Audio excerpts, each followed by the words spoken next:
The following is a presentation of KSL Sports. First and 12. A total roundup of this weekend's BYU football and the new look Big 12 Conference. First and 12 is sponsored by Macy's Grocery Store. Your hosts are Mitch Harper and Alex Kirry on KSL News Radio and the KSL Sports Zone. Welcome on in, everybody. It is another edition of First and 12 right here on KSL News Radio and the KSL Sports Zone every Sunday, 10 to noon. Hey, I hope you fell back this week. I hope you got an extra hour of sleep. That was courtesy of the folks at First and 12. Mitch and I decided, you know what, let's throw those clocks back and give everybody a little extra hour of sleep on a Sunday. So every Sunday we're going to be right here with the First and 12. It's been fun. I mean, we're going through, we're already almost week 10 on this thing, Mitch, and so let's get to more of this reaction of this BYU 37-7 loss last night in Morgantown against the West Virginia Mountaineers. Kalani Sitake after the game giving his thoughts right off the bat, congratulating West Virginia on a heck of a game. Tough game, and congratulations to West Virginia. I thought they played a great game, made a lot of plays, got a lot of yards on us. It felt like they could just do whatever they wanted, and we couldn't create any momentum. We couldn't get things going, and we got to be better. I think it just shows you this conference isn't easy, and so you can't just show up and think that because you have a great fan base that's going to be there cheering for you that it's going to be easy. And Neil proved it with his team, with what West Virginia did to us, and in all three phases we lost the game in all three phases. So time to regroup, time to get back and get home and play this next game. But got to learn. It's going to be a tough film to watch, but we got to watch it and learn from it and do it with a positive attitude. There's still a lot to play for. We've got to find a way to get that bowl eligible win, so we can take advantage of the extra game, spend more time together, for another game, but also extend the season and extend our opportunity to develop our guys still. So we have a lot of things to work on, but there's some good things believe it or not, there's some good things that we saw from our team, and we'll keep highlighting that and try to gain momentum as a team in all three phases. Try to get. It just seems like every time something was going well, that we found a way to not keep it going. But you have to give credit to West Virginia for doing the way they played. I thought they played hard and tough, and we couldn't match their intensity, and that's not a good sign. So we've got to find a way to regroup and learn from this. And uncharacteristic loss for us, but I felt like the guys, for the most part, fought. We just need all 11 guys in the field doing the right things. It seems like we're so late in the season and we're still making mistakes, and then fundamentally we're not playing well with fundamentals. We're not blocking right. We're whiffing on blocks. We're not tackling well. We're not using the right proper technique.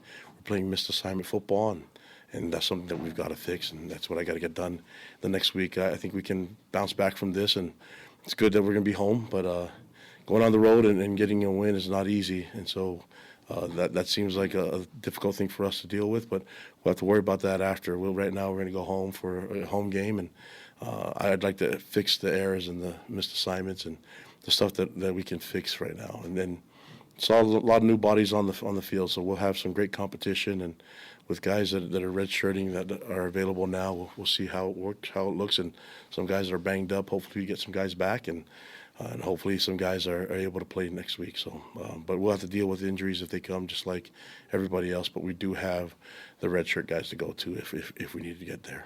Lonnie, was this a new low for your offensive line you called out last week to protect? Yeah, I thought.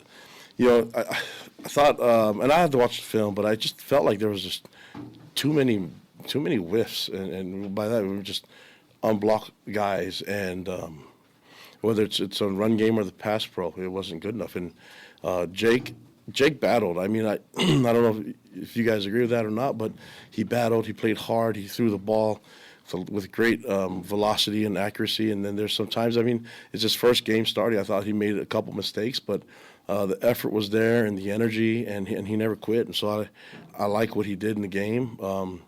We just couldn't piece momentum together, and getting not converting the fourth downs hurt and not making plays and then turnovers and then get a penalty and I don't know what the penalties were.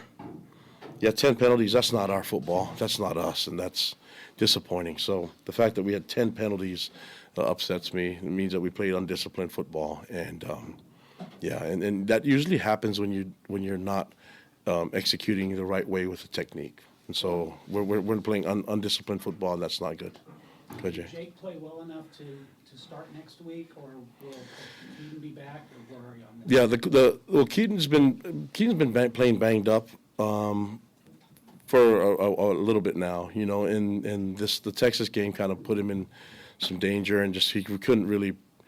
In competition between him and Jake, Jake was 100% and he's healthy and good to go, and we save his redshirt year. You know what I mean? So the competition will still happen. I think for Keaton, it's a day-to-day, week-to-week type of deal. So, but we'll play the best guy, and if someone's injured and they can play at a high level, then that's what we go with. If not, we'll play with the healthy guy that can go. And we have a number of players, and not just quarterback, but other positions that can contribute and help us win. Do you feel like the pass blocking has regressed in the last couple of weeks when you're clearing out the film? Yeah, I mean, I don't know what the sacks were, but we gave up 3 sacks, and it just seemed like Jake was probably running a little bit too much and couldn't settle his feet. And so maybe they got some hurries, and I think he took some shots, So, I from not watching the film, I would say yeah, because when Jake has time, and I've said this before, when Keaton has time, you can usually make the right throws and go through our progression and our reads. And there's a couple times where I think Jake had to just tuck it and run, and that's not a good sign for us. So I know West Virginia's a really good team. I mean, I don't know why that team got picked last. They're a really good team. They have tons of talent, and Neil does a great job coaching them. I thought this was other than the scoreboard and the game, this was a really cool experience to be here. I enjoyed being. I thought that it's a beautiful area, and just loved being in the setting. I've always seen West Virginia and on TV and stuff like that, so it was nice to be here. And unfortunately, hearing them sing that song, I guess they do it after wins, and so I guess I don't want to hear that anymore. But passionate fans, and I think that. I like it being around those settings and being around areas that love their team, and I think they could be a real difference maker for their team at home if they just keep coming to the games. It was a really cool environment. Kalani, you talked about how disappointed you are with some of the missed assignments, poor technique, blocking. Do you feel like you have a good grasp on why that's happening this late in the year? Yeah, and I think that there's a number of reasons for that, and it all depends on who you're talking about and at which position. So.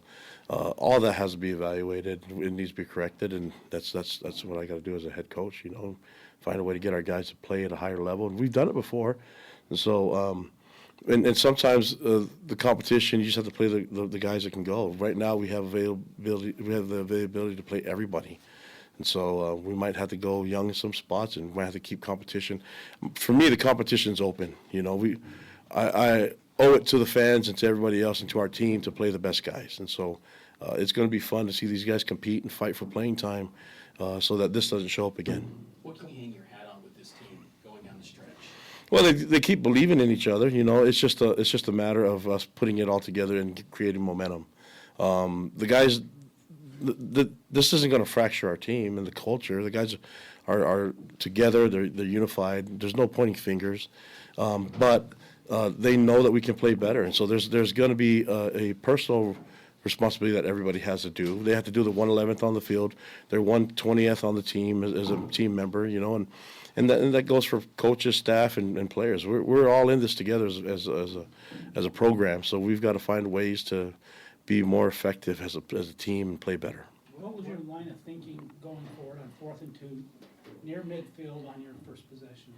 Yeah, I think we've always felt good about that, and for some reason we weren't able to convert, and I think you have to give credit to them making the play. But I didn't, after I rethink it, I think maybe we had if we're not having a lot of success on that, then maybe don't do it. But in hindsight, yeah.